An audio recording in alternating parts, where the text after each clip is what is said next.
والصلاة والسلام على من لا نبي بعده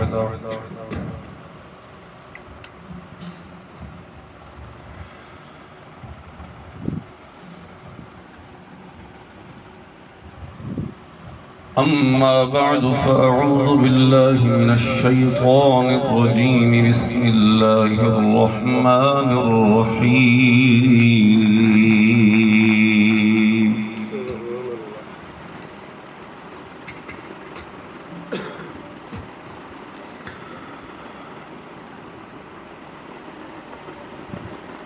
يوم لا ينفع مال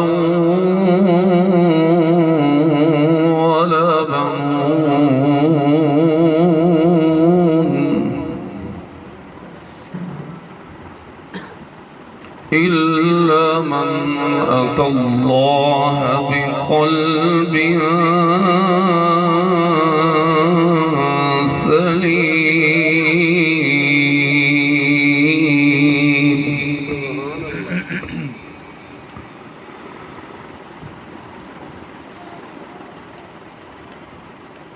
سبحان ربك رب العزة عما يصفون وسلام على المرسلين والحمد لله رب العالمين.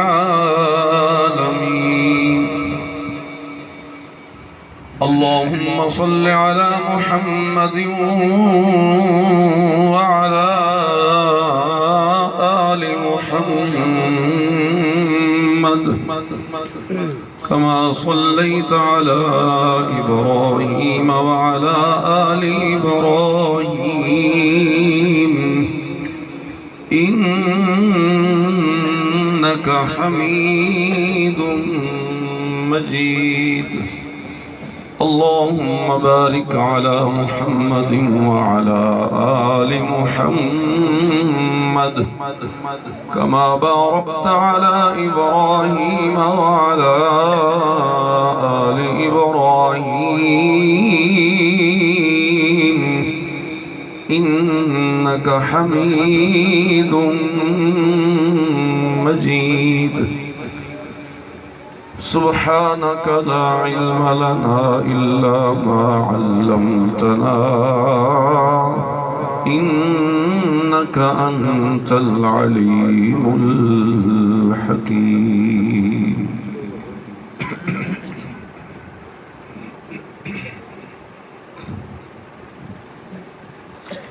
حضرات ذی وقار محترم علماء کرام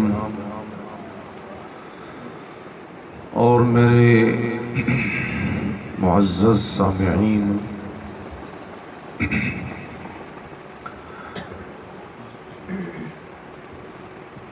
آج کی یہ ملاقات اور یہ نشست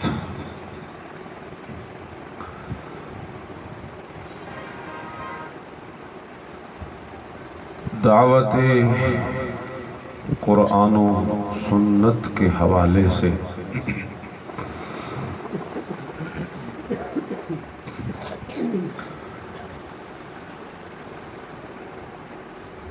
اللہ کی خاص توفیق اور عنایت کے بدلے میں ہو رہی ہے.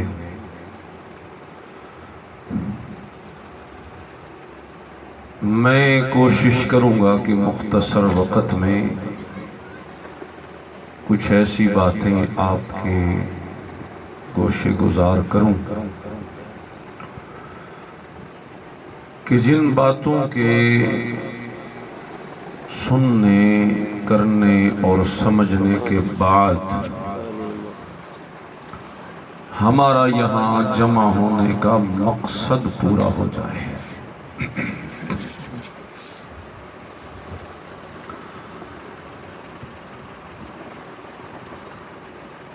مجھے یہ کہا گیا تھا کہ آپ نے درس قرآن کریم آمد مصطفیٰ صلی اللہ علیہ وسلم کے حوالے سے دینا ہے،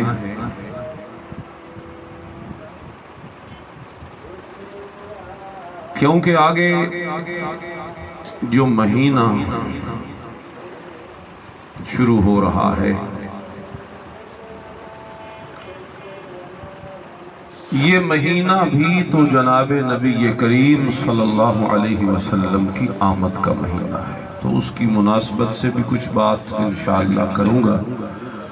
بہرحال جو بھی اللہ ذہن میں ڈالے، گزارش یہ ہے کہ میری اور آپ تمام دوستوں کی نیت یہ ہونی چاہیے کہ ہم نے محض اللہ کی رضا کے لیے یہاں بیٹھنا ہے، سننا سنانا ہے، سمجھنا سمجھانا ہے۔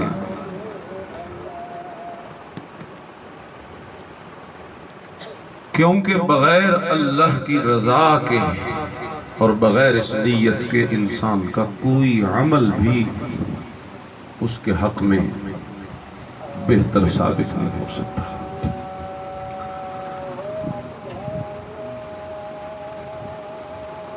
جناب نبی کریم صلی اللہ علیہ وسلم کی آمد،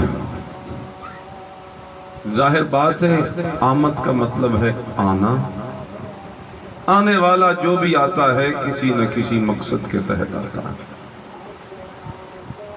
جو آیا ہے اس کی آمد پہ نظر اتنی نہیں ہوتی جتنی اس کی آمد کے مقصد پہ نظر ہوتی ہے۔ آنے والا آ گیا، ٹھیک ہے آ گیا، آپ نے احترام کر لیا، آپ نے عزت دے دی، آپ نے مہمان نوازی کر لی، آپ نے اچھا بستر دے دیا، اچھی جگہ دے دی، اچھا کھانا دے دیا، لیکن یہ سب کچھ کرنے کے بعد معاملہ ختم تو نہیں ہو جاتا۔ اصل مقصد تو یہ ہے کہ یہ دیکھا جائے کہ یہ آنے والا آیا کیوں ہے، یہ آنے والا آیا کیوں ہے۔ اور ظاہر بات ہے جناب نبی کریم صلی اللہ علیہ وسلم کی آمد، اس کا سوائے اس کے اور کوئی مقصد نہیں کہ حضور اکرم صلی اللہ علیہ وسلم کی آمد محض انسان کو اس کی انسانیت دینے کے لیے ہوئی ہے۔ بس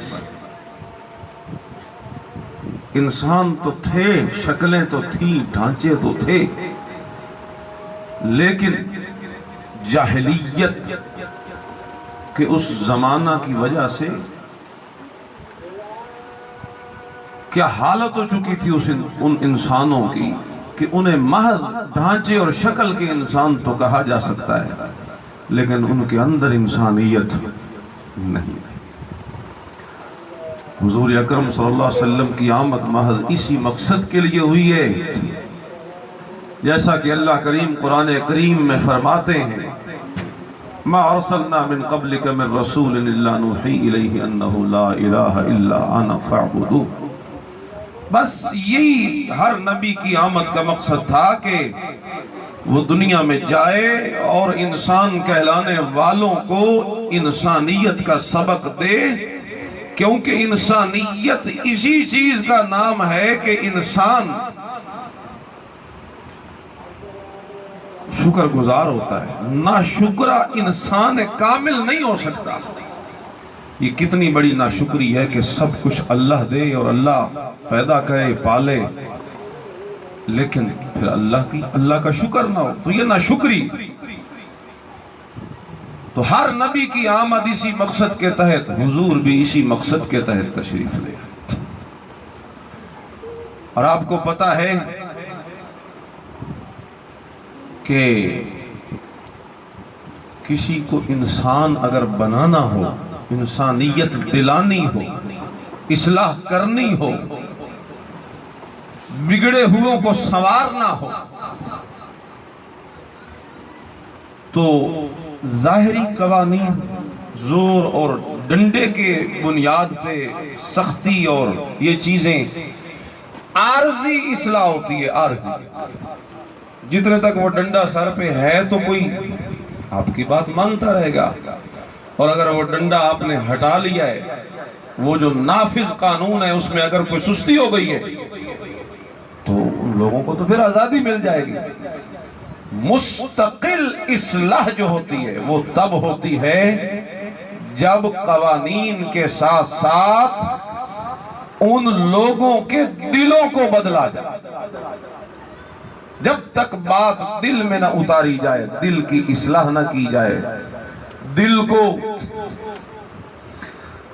تابع فرمان نہ کیا جائے، اتنے تک کبھی بھی کوئی مصلح یا کوئی قانون نافذ کرنے والا اپنے مقصد میں کامیاب نہیں ہو سکتا۔ مقصد میں مستقل کامیابی تب ہوتی ہے جب لوگوں کے دلوں کو بدلا جاتا ہے۔ دل آپ بدل دیں گے نا تو پھر ڈنڈا نہ بھی ہو سر پہ، تو جب دل بدل گئے، اوپر سے کوئی ہٹانے والا روکنے والا نہ بھی ہو، اس کے اندر ایک روکنے والا پیدا ہو جاتا ہے۔ اس کی آواز تھوڑی سی سیٹ کریں اور کھول دیں تھوڑی سی آواز۔ بس میں نے آیت بھی یہی پڑھی ہے اور میں دو چار باتیں آپ سے کرنی بھی یہی ہیں، اصلاحی سی کچھ اصلاح احوال کے متعلق، کیونکہ حضور کی آمد کا مقصد یہی ہے۔